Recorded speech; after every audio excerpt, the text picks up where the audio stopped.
Hello, history enthusiasts, time travelers, and knowledge seekers. Welcome to another journey back in time here on Backdrop History. Chapter 1, Introduction. The narrative of Joan of Arc unfolds like a medieval tapestry, imbued with hues of divine inspiration, military audacity, and an unyielding spirit of martyrdom. Her life is one of the most enduring and poignant stories from the Middle Ages, a period teeming with spiritual, political, and social ferment.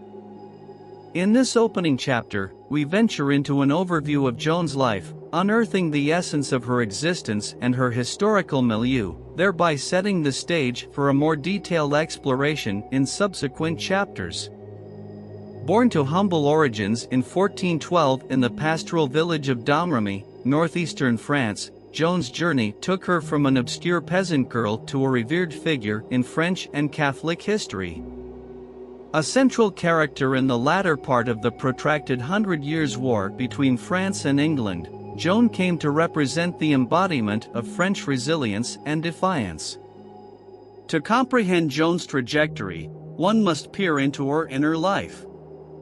It is essential to remember that Joan was a young woman of deep faith, which was the primary prism through which she perceived and interacted with the world. From an early age, Joan began to experience visions, which she discerned as divine messages from saints, chiefly Saint Michael, Saint Catherine, and Saint Margaret. These apparitions instructed her to support Charles VII, the beleaguered Dauphin of France, to help liberate France from English occupation, and to restore French sovereignty. These divine communications would serve as the catalyst for Joan's venture into a realm far removed from her pastoral beginnings. A remarkable facet of Joan's narrative is her transformation into a military leader. Despite her gender and lack of formal military training, a rarity in the heavily male-dominated milieu of the time, she successfully commanded French forces in key battles. Her tenacity and strategic acumen, combined with her intense faith and belief in her divine mission, galvanized French morale, leading to significant victories against the English, most notably at the Siege of Orleans. The trajectory of Joan's life took a tragic turn with her capture by the Burgundians at Compiègne.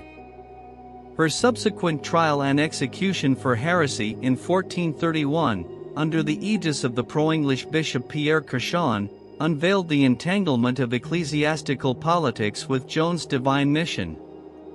The trial, heavily influenced by political motivations, ultimately led to Joan's execution, thereby transforming her into a martyr. Joan's tale did not conclude with her death. She was exonerated posthumously in a retrial commissioned by Pope Calixtus III in 1455, a testament to her enduring influence and the changing political climate. Joan's canonization as a saint by the Roman Catholic Church in 1920 solidified her status as a spiritual icon. Chapter 2, The World in which Joan was born. The world into which Joan was born was one marked by deep political, social, and spiritual convulsions. It was a time when old orders were crumbling, and new ones were yet to take firm root. This chapter aims to provide an insight into the world Joan of Arc was thrust into in 1412, the tumultuous milieu of 15th century France, riven by the drawn-out conflict of the 100 Years' War and the shadow of the Great Schism, which had starkly exposed the rifts within the Church itself. The 100 Years' War, a seemingly interminable struggle between England and France that commenced in 1337, was more a series of sporadic conflicts than a continuous war. It was an era of claim and counterclaim, with the English kings insisting upon their right to the French crown. By the time Joan was born in the early 15th century, the war had left France deeply scarred and demoralized, fracturing the country both territorially and psychologically. The French crown's authority was precariously weak, with the English and their Burgundian allies controlling vast swaths of French territory, including Paris. Amidst this backdrop of incessant warfare and political instability, Joan was born into a peasant family in Domrémy, a modest village tucked away in the verdant landscapes of northeastern France. Life in Domrémy was dictated by the rhythms of agrarian cycles, the Catholic liturgical calendar, and the looming specter of war. It was a world of labor and prayer, where religious piety was as much a part of life as sowing and reaping. Religion was a dominant force in the Middle Ages, shaping all aspects of life from the mundane to the profound. During Joan's lifetime, the Church was grappling with the fallout of the Great Schism, 1378 to 1417, a major division within the Catholic Church that saw two, and later three, claimants to the papacy simultaneously. The schism represented a severe crisis in the spiritual realm, creating religious confusion and often exploiting and exacerbating political rivalries. For Joan and her contemporaries, religion was not just a question of ritual observance but a deeply personal and communal experience. The Church was the fulcrum of communal life. Its teachings, its rituals, and its figures provided a sense of stability and order in an otherwise chaotic world. Joan's own deep religiosity was nurtured in this environment. She was known to be a devout child, often seen at the local church, and her spiritual commitment intensified with the onset of her visions and voices, which she believed were divine communications. Chapter 3: The Child and the Visions. The enigma of Joan of Arc's life is largely centered around her spiritual experiences, which she claimed began when she was merely a child of 13. These experiences, visions and voices that Joan steadfastly maintained were divine in origin, would become the cornerstone of her actions and motivations. This chapter delves into Joan's early life in Domrémy and her initial experiences of these visions, providing an insight into how a young peasant girl came to believe that she was chosen to fulfill a divine mission. Joan was born into a pious Catholic family, and religion was a deeply ingrained aspect of her upbringing. From a young age, she was known for her devoutness and virtue, often attending church, praying fervently, and showing kindness to the less fortunate. The villagers remembered her as a good-hearted child, albeit somewhat extraordinary due to her intense religious commitment. Even in these early years, there were glimpses of the remarkable figure Joan would later become. At the age of 13, in the summer of 1425, Joan reported the first instance of what she would later identify as voices or counsel. According to her, these voices were accompanied by a great light and were initially indistinct. Over time, they became more explicit and began to convey messages.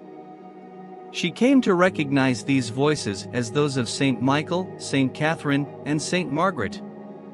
These saints, Joan claimed, began instructing her with increasing urgency to support Charles VII, the Dauphin, and to aid in driving the English from French soil. The fact that these visions appeared during Joan's adolescence is worth noting. Adolescence is often a time of psychological transformation, when the mind grapples with issues of identity and purpose. That Joan began experiencing her visions during this crucial period could be seen as significant, not only for her personal spiritual development but also in terms of how these visions would ultimately shape her sense of purpose and destiny. The content of the visions and the identities of the voices are also intriguing. Saint Michael was a warrior archangel, a protector of people, often depicted in art as battling the forces of evil. Saint Catherine and Saint Margaret, both early Christian martyrs, were immensely popular among medieval women.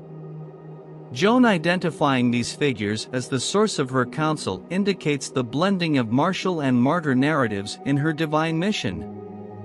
These visions would become the bedrock of Joan's self-perception and her ensuing actions.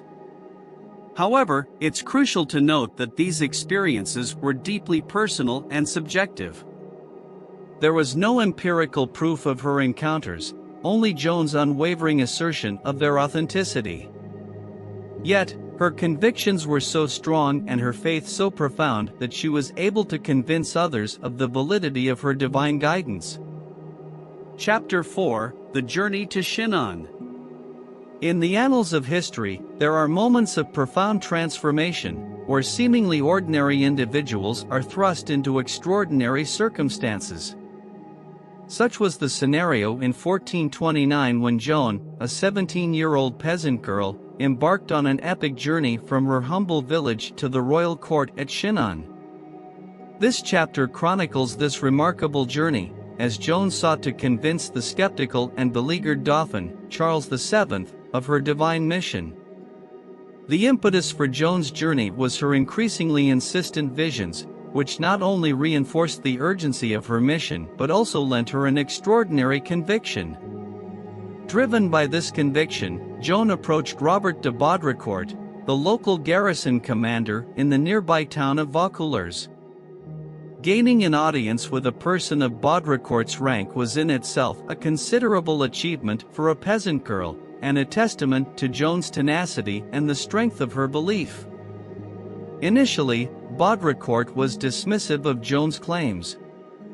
The notion of a young, uneducated peasant girl receiving divine commands to lead France to victory was patently absurd in the male-dominated, hierarchical society of 15th-century France. Yet, Joan was undeterred.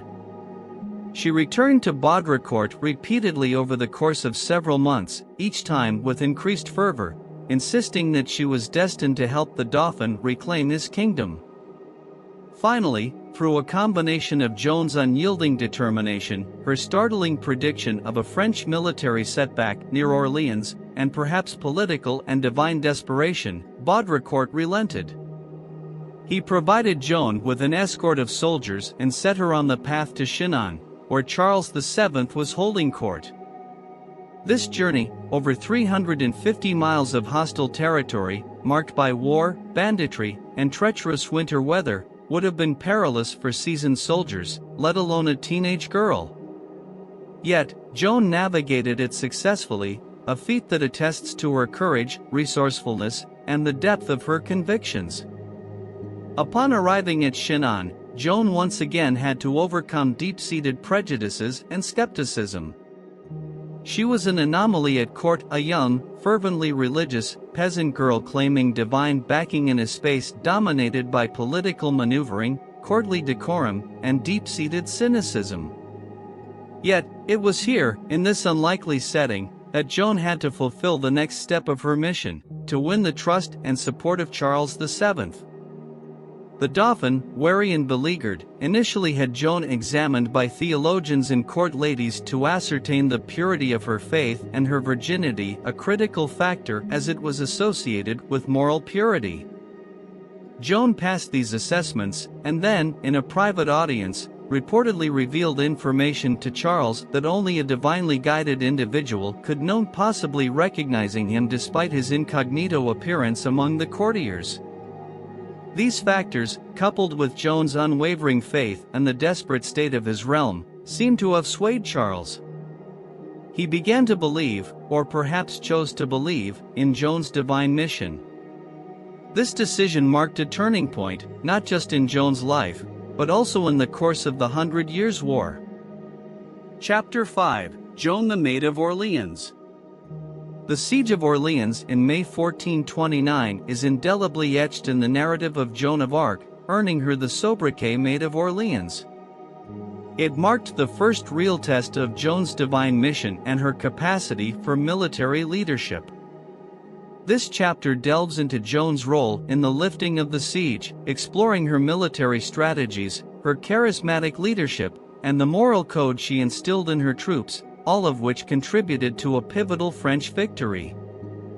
When Joan arrived at Orleans, the city had been under English siege for several months, its inhabitants and defenders pushed to the brink of despair.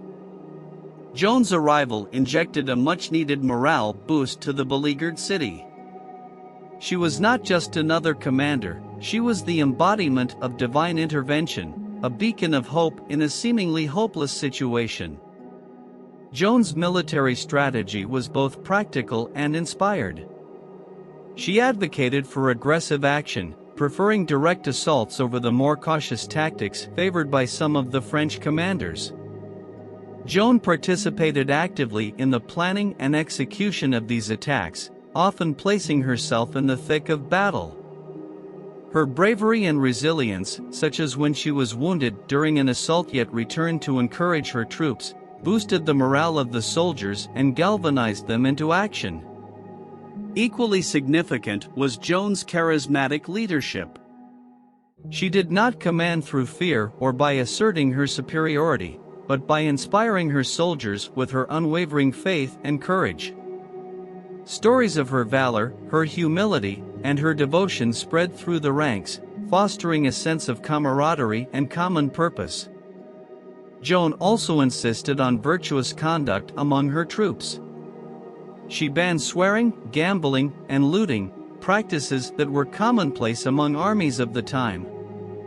She demanded that her soldiers attend confession and mass regularly. These measures were not merely religious in nature, they also served to instill discipline and moral accountability within her troops, promoting unity and cohesion. It's important to note that Joan's direct military role was unconventional for women of her time. As a woman leading an army in the Middle Ages, she was a profound anomaly, challenging societal norms about gender, class, and power. Yet, Joan transcended these constraints, her actions spurred by the steadfast belief in her divine mission and her deep love for her country. The lifting of the Siege of Orleans was a monumental victory for the French. It marked the turning point in the 100 Years' War and validated Joan's claim of divine guidance. The victory strengthened Charles VII's position, both militarily and politically, and provided a much-needed boost to the morale of the French people. Chapter 6: Coronation at Reims. The coronation of a king is a watershed moment in any realm, and for Charles VII, his ascension in Reims Cathedral in July 1429 was pivotal, not only for his personal claim to the throne but also for the future of France as a nation. The journey to Reims, under the guidance of Joan of Arc, is the focus of this chapter, as we chart the course of this significant event and its far-reaching implications. The city of Reims held a central place in the French psyche and tradition as the ceremonial heart of French monarchy.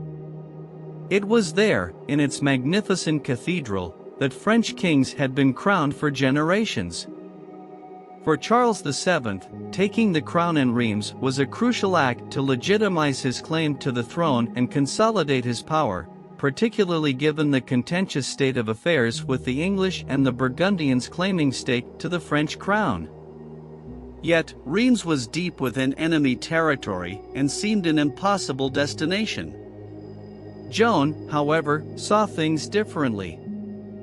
Fresh from the victory at Orleans and subsequent successes at Patay and other key strategic points, she persuaded Charles and his court to undertake the risky journey to Reims. Joan's conviction was unshakable. She believed it was her divine mandate to ensure Charles was properly anointed as the King of France. The journey to Reims was fraught with danger, but Joan's unerring faith and military acumen, coupled with the renewed vigor among the French forces following recent victories, propelled the Dauphin's entourage forward.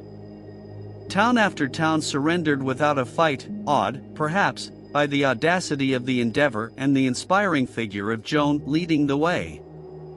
The party reached Reims, and the city opened its gates to Charles, an event that would have seemed inconceivable just months before.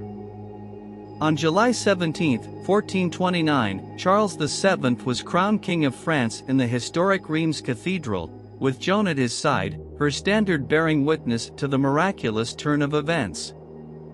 The coronation served as a powerful symbol of the legitimacy of Charles's claim to the throne. It undermined the position of the English and their puppet king, Henry VI, strengthening the resolve of the French forces and giving fresh hope to the French populace. Joan's role in this event cannot be understated. Her unwavering belief in the necessity of Charles's coronation at Reims was crucial in persuading the Dauphin to undertake the journey. Her presence at the ceremony also underscored the divine sanction that Joan brought to Charles's reign, a shepherdess directed by heavenly voices, standing beside the newly anointed king, holding her victorious standard. Chapter 7: The Capture and Trial. Joan of Arc's capture at Compiègne, subsequent imprisonment, and her trial for heresy mark a somber turn in her narrative. These events, fraught with political maneuvering and religious controversy, illuminate the treacherous dynamics of the era and Joan's unyielding fortitude in the face of adversity. This chapter chronicles these crucial aspects of Joan's life and the forces that conspired to bring about her tragic end. In May 1430, Joan was leading an expedition to defend the city of Compiègne, which was under siege by the Burgundians, allies of the English. During a skirmish outside the city walls, the gates were closed prematurely, leaving Joan and a small band of soldiers outside. They were outnumbered and Joan was captured, her captor being a Burgundian noble, Jean de Luxembourg. Joan's capture represented a significant political prize. She was held captive by the Burgundians for several months, and despite several daring attempts at escape, she remained their captive. The Burgundians, realizing the value of their prisoner, eventually sold Joan to the English, who were eager to neutralize the inspirational figurehead of their French adversaries. The English, however, faced a conundrum. They could not simply execute Joan without justification, for fear of creating a martyr. Instead, they sought to discredit her divinely sanctioned mission by proving her a heretic. To achieve this, they enlisted the services of Pierre Cauchon, the pro-English Bishop of Beauvais. It was under his auspices that Joan's trial for heresy was conducted. The trial, held in Rouen in early 1431, was a formidable spectacle of church and state, designed to delegitimize Joan and by extension, Charles VI's claim to the throne. From the outset, the proceedings were heavily biased against Joan. The court was dominated by pro-English clergy, and Joan, a young, illiterate woman, was expected to defend herself against complex theological arguments without legal representation. The charges leveled against Joan were many, including cross-dressing, claiming direct revelation from God, and disrespect for church authority. The most damning charge, however, was heresy. Cauchon and his associates labored to trap Joan into making statements that could be construed as heretical. Essentially, they sought to portray her visions not as divine revelations but as the work of the devil. Throughout the grueling trial, Joan demonstrated remarkable poise and intelligence. She navigated the theological and legal traps laid before her with a frankness and wit that often left her interrogators frustrated. Despite the intense psychological and physical pressures, Joan never wavered from her assertions that she was guided by God and that her actions were in the service of France. Chapter 8: The Trial's Outcome and Martyrdom. In this chapter, we grapple with the somber and tragic conclusion of Joan of Arc's life. Her trial culminated in a guilty verdict on charges of heresy, leading to her execution on May 30, 1431. Her final days, marked by courage and faith, encapsulate the spirit of martyrdom that has come to define Joan's enduring legacy. The ecclesiastical court, driven by political and religious motivations, found Joan guilty of heresy, based largely on her insistence that she had been guided by divine voices.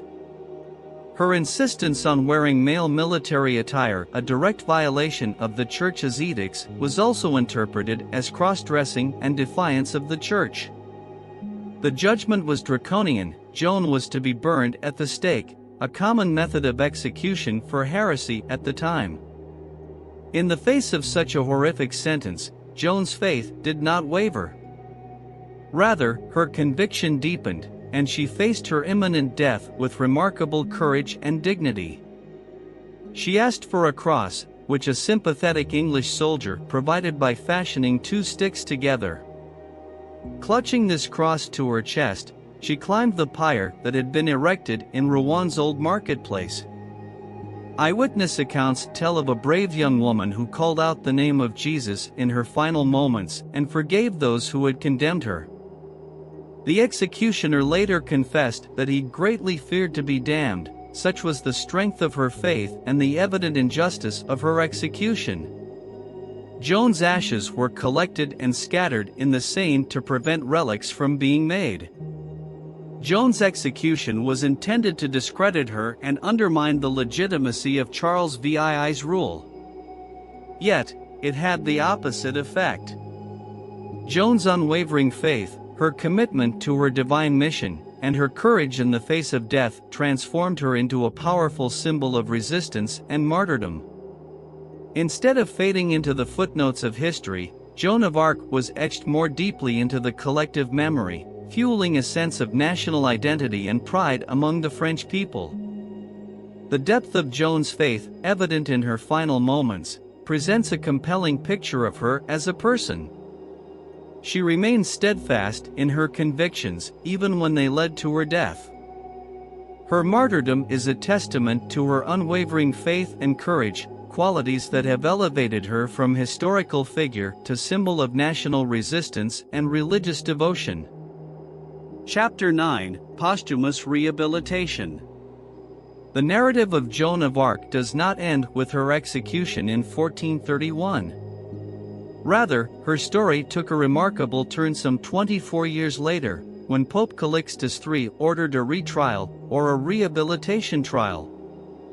This chapter focuses on the circumstances leading to this extraordinary judicial event and its profound significance in the ongoing story of Joan of Arc. After Joan's death, the 100 Years' War continued for another 2 decades. Charles VII, the king Joan had fought for, was notably silent about her execution, likely for political reasons and the fear of jeopardizing the delicate peace with England. However, with the eventual conclusion of the war in 1453 in favor of the French, the circumstances were ripe for revisiting the controversial case of the Maid of Orleans. Joan's mother, Isabelle Romee, and her brothers had never ceased to proclaim her innocence. Armed with the newfound political stability and a shift in public sentiment, they petitioned the church for a retrial to restore Joan's name. Pope Calixtus III, moved by their plea and aware of the political utility of such a move, initiated a comprehensive review of Joan's trial in 1455.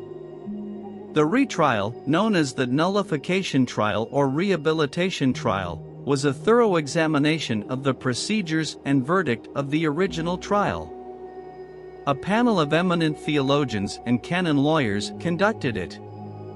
They re-interviewed many of the original trial witnesses and even sought out new ones who could attest to Joan's character and actions.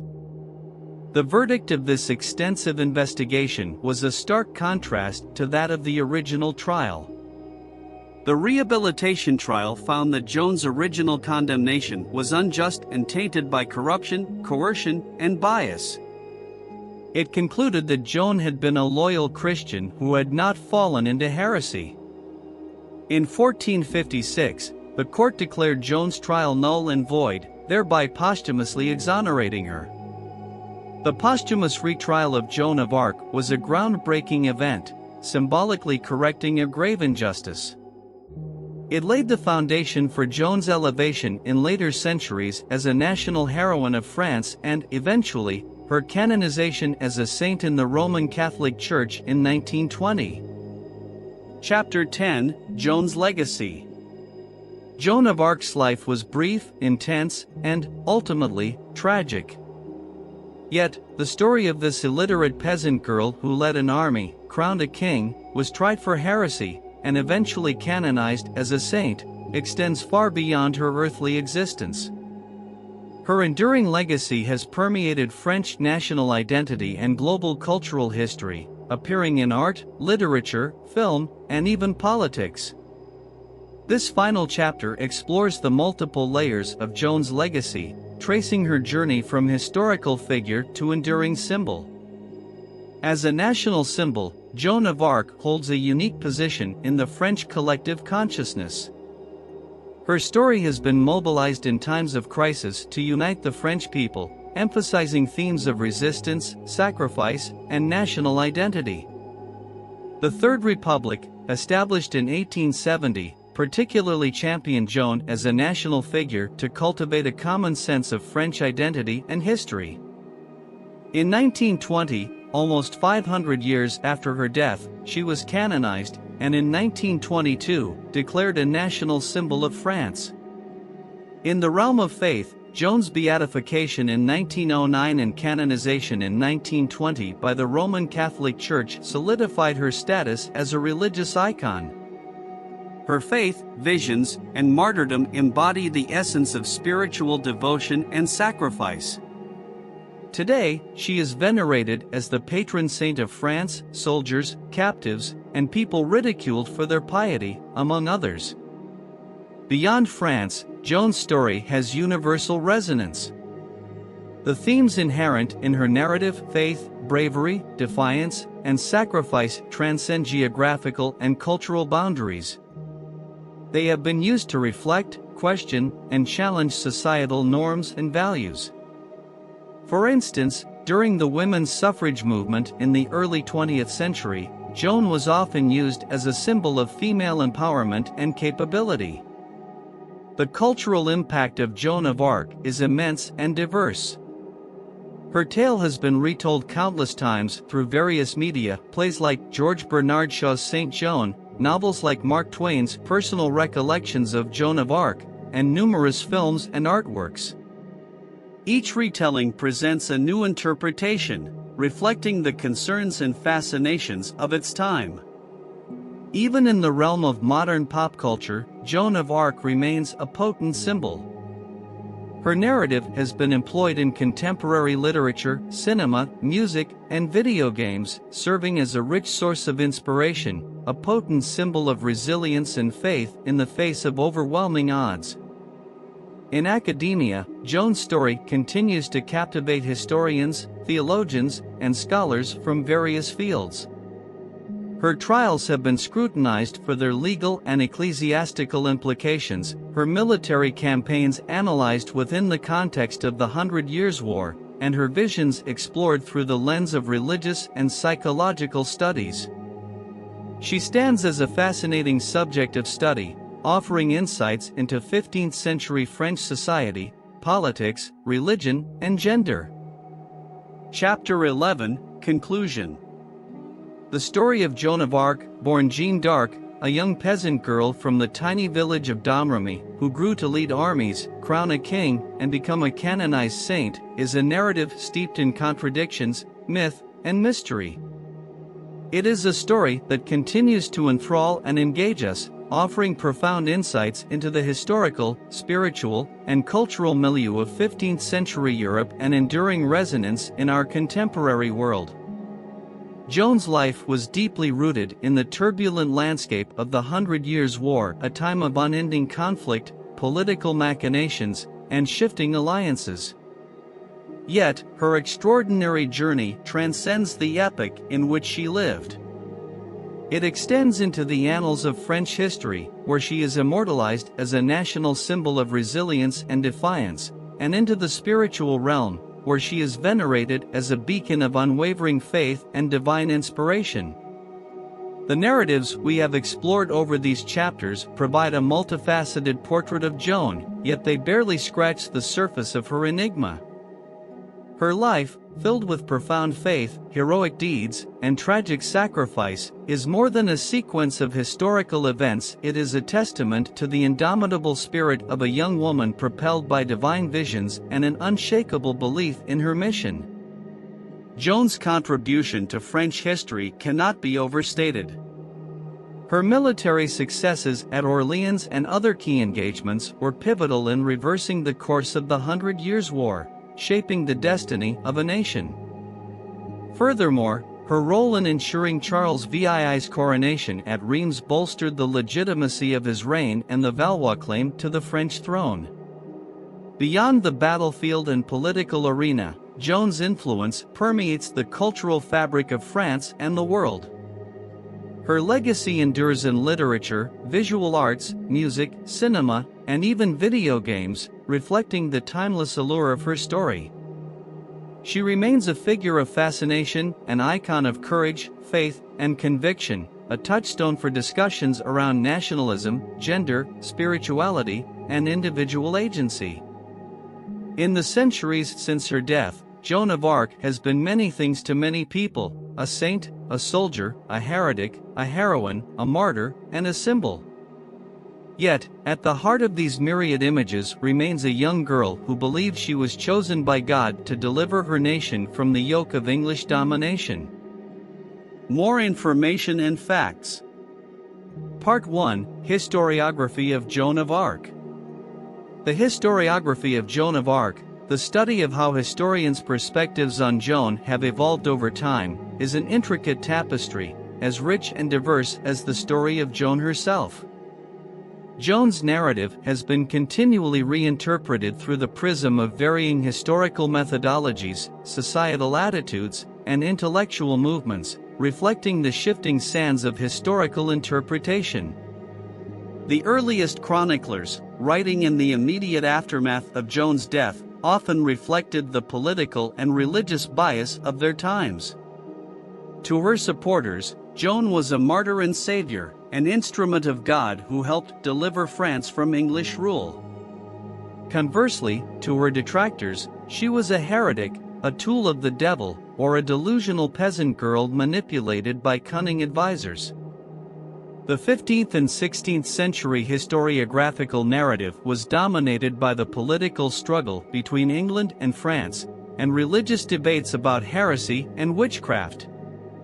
French chroniclers such as Enguerrand de Montstrelet provided some of the earliest accounts of Joan's life, focusing on her military deeds and trials. English accounts, meanwhile, were colored by the political need to discredit Joan and justify her execution.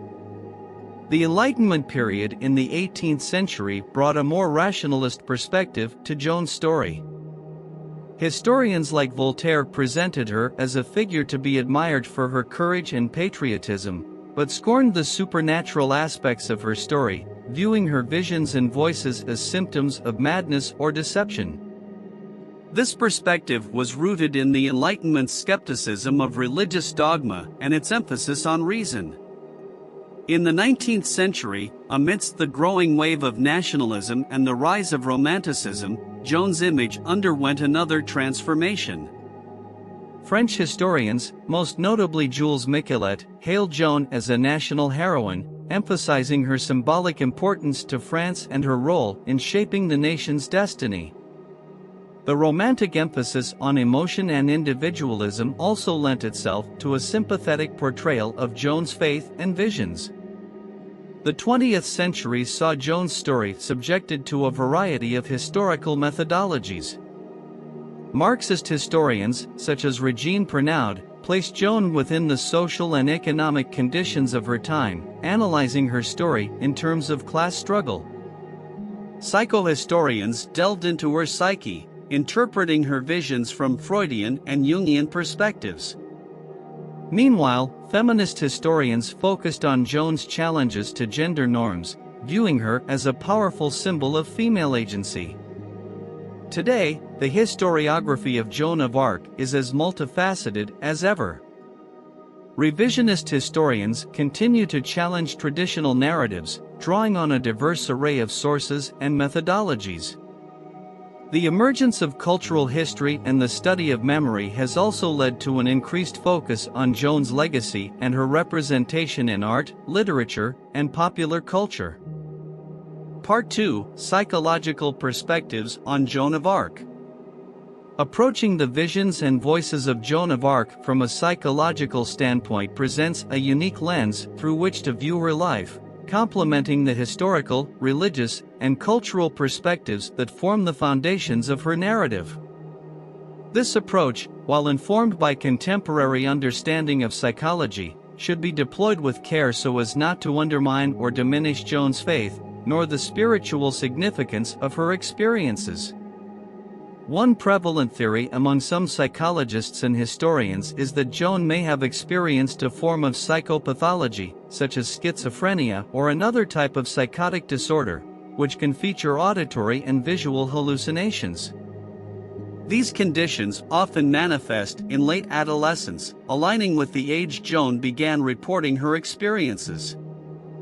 However, Joan's reported ability to maintain a high level of functioning during her military campaigns and her trial, her apparent insight into her experiences, and the lack of reported disorganized thinking challenged the applicability of these diagnoses. Another psychological interpretation posits that Joan may have experienced temporal lobe epilepsy, TLE. This form of epilepsy can include complex visual or auditory hallucinations, feelings of intense religiosity, and even transformative, life-altering experiences, known as Gauchewin syndrome. Some historians and neurologists have suggested that this could account for Joan's vivid spiritual visions and her overwhelming sense of divine purpose. Yet another theory, drawn from depth psychology and particularly the school of Carl Jung, might interpret Joan's visions as manifestations of archetypal images. In Jungian psychology, archetypes are universal symbols or motifs that reside in the collective unconscious and can surface in individual psyches, particularly during moments of personal crisis or societal upheaval. Joan's visions of saints and divine messages could be interpreted as archetypal expressions of deep, unconscious material, surfacing to guide her and her society in a time of chaos. However, it's essential to recognize the limits of these psychological theories. As they are based on contemporary understandings of mental health, their application to a historical figure like Joan of Arc is, at best, speculative. Moreover, they are based on a modern Western medical model of mental health, which may not be fully applicable to Joan's 15th century religious and cultural context. Notably, these theories in no way diminish the significance of Joan's visions in her own life and in the broader historical narrative. Regardless of their origin, Joan's visions were profoundly real and meaningful to her. They shaped her actions, influenced the course of French history, and continue to resonate in religious and cultural contexts today. Part 3: Detailed military analysis of Joan of Arc's campaigns. Analyzing Joan of Arc's military campaigns offers valuable insights into 15th century warfare and Joan's unique contributions to it. To provide context, let's first understand the nature of warfare during the 100 Years' War. During this period, warfare was characterized by a combination of siege warfare and open field battles. Castles and fortified towns were strategic points of control, and sieges were a common way to capture these. Knights in full plate armor, longbowmen, and increasingly, early forms of artillery, were typical elements of the battlefield. Now, let's delve into the specific military campaigns of Joan, focusing on the Siege of Orleans and the Battle of Patay, which are among her most significant victories. Siege of Orleans. The Siege of Orleans, which lasted from October 1428 to May 1429, was a pivotal event in the 100 Years' War.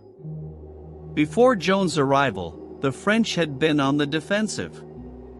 Joan's impact on the campaign was profound, both tactically and in terms of morale.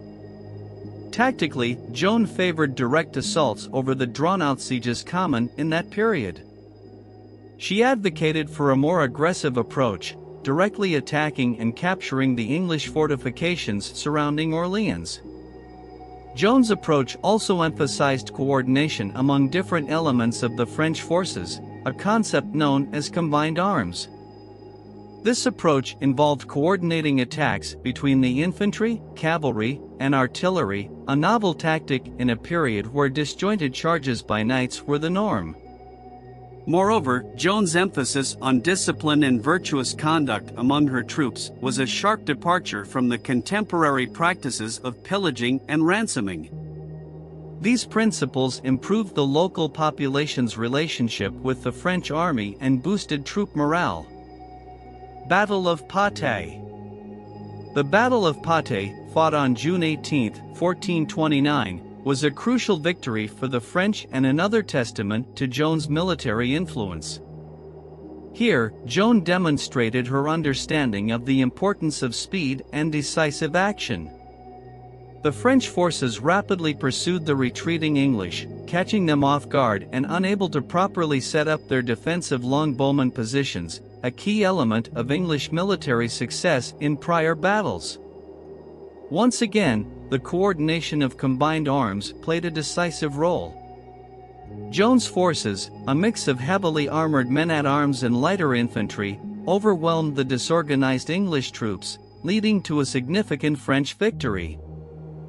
Part 4: Gender and Joan of Arc. The role of gender in the story of Joan of Arc is a complex and multifaceted subject. As a young woman leading an army and participating in political and religious matters, domains almost exclusively reserved for men in 15th century Europe, Joan challenged contemporary gender norms on a profound level. Examining this aspect of Joan's life provides crucial insights into the societal constructs of her time and how she navigated, and in many ways transgressed, these boundaries. First, it's essential to understand the constraints of Joan's society. In the early 15th century, France was a deeply patriarchal society. Women were largely excluded from political, military, and ecclesiastical power. Gender roles were clearly defined. Men were associated with public life, while women were consigned to the private sphere, their roles centered around the home and family. Yet, Joan defied these roles from an early age. From her adolescence, she claimed to receive divine messages, positioning herself within the tradition of female mystics, which offered women a socially accepted platform for spiritual authority. As she grew older, her transgressions became more pronounced. Joan's journey to meet Charles VII, her donning of male military attire, her leading of troops into battle, and her role in political negotiations were all stark challenges to contemporary gender norms. The reactions to Joan's transgressions were mixed. Some saw her as a divinely ordained figure, her gender and youth underscoring the miraculous nature of her mission. For these supporters, her gender was not a disqualifying factor but an affirmation of her unique divine calling. Others, particularly her enemies, used her gender as a weapon against her, accusing her of indecency and impropriety. The wearing of male clothing, while practical for a military leader, was particularly controversial and later became a central charge against her in her trial for heresy. Joan's gender also played a crucial role in her trial. Her interrogators were all men, most of whom held traditional views on gender roles. Their questioning often reflected a deeply ingrained bias against women in positions of power. Joan's execution, however, did not diminish her impact but rather magnified it, transforming her into a martyr. In terms of legacy, Joan's transgression of gender norms has been a focal point of interest. Feminist scholars have hailed her as a proto-feminist icon, while cultural depictions have often emphasized her bravery and uniqueness in a male-dominated society. At the same time, Joan's gender has been used to frame her as a victim, often highlighting her execution and trial over her military and political accomplishments. Finally, it's worth noting that Joan's narrative continues to challenge contemporary understandings of gender. Her donning of male attire, for instance, has resonated with transgender and non-binary communities, making her a potent symbol of gender nonconformity. Part 5: Joan of Arc in popular culture. Joan of Arc, with her dramatic life story and remarkable accomplishments, has become an enduring figure in popular culture. Her narrative has transcended the confines of historical scholarship, capturing the imagination of artists, writers, and filmmakers around the world. This chapter provides a closer examination of Joan's depiction in various cultural forms, revealing the many ways in which her legacy has been interpreted and appropriated. Literature. Joan of Arc's life has been chronicled in countless books and plays. As early as the 16th century, she was celebrated in ballads and folk tales. By the 19th century, Joan's story became a subject of fascination for literary figures. Notable among these is the play The Maid of Orleans by Friedrich Schiller, 1801, which presents Joan as a tragic heroine. In the 20th century, George Bernard Shaw's Saint Joan, 1923, stands out. Shaw presents a complex portrayal of Joan as a pragmatic visionary and a threat to the established order. He pays close attention to the trial and emphasizes Joan's courage, wit, and conviction. In recent times, novelists like Mark Twain in Personal Recollections of Joan of Arc, 1896, and Lydia Yuknavitch in The Book of Joan, 2017, have crafted narratives that blend history with personal interpretation, showcasing Joan's enduring appeal. Visual arts. In visual arts, Joan of Arc has been a recurring figure. From the medieval miniature paintings to the grand works of the Renaissance and Romantic periods, Joan's image has been adapted to fit various artistic styles and societal attitudes. Eugene Delacroix's Liberty Leading the People, 1830, although not a direct representation of Joan, draws upon her symbolic value as a leader and a liberator. In the 19th century, artists like Jules Bastien-Lepage and Hermann Stilke produced influential depictions of Joan in her humble peasant origins and her divine call to arms, emphasizing her mystic connection and her determination. Cinema and television. Joan of Arc's story lends itself naturally to the dramatic medium of film and television. Carl Theodor Dreyer's silent film The Passion of Joan of Arc, 1928, is one of the earliest and most revered cinematic portrayals, emphasizing Joan's trial and martyrdom. In 1948, Ingrid Bergman starred in Joan of Arc, a Hollywood production that focused on Joan's military campaigns.